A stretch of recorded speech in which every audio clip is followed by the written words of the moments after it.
Coba-coba kita menengok ke Kecamatan Kotu, kampung saya, daerah pemilihan saya, ya, tepatnya di Desa Tabaroge.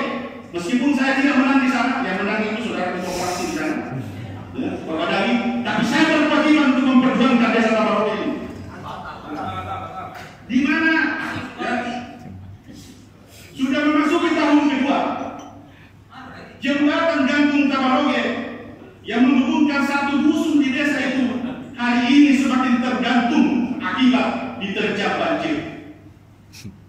Tahun 2018, saya cerita sedikit ya, pelaksanaannya tertunda akibat dana yang tidak tercukupi.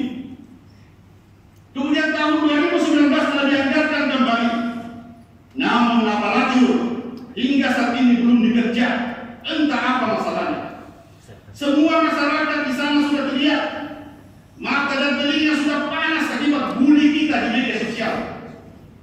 Andaikan buaya yang ada di Sungai Bawasoi Pak Ketua bisa berbicara, pasti dia akan berteriak juga, kapan ini dikerja Pak Wakil Bupati.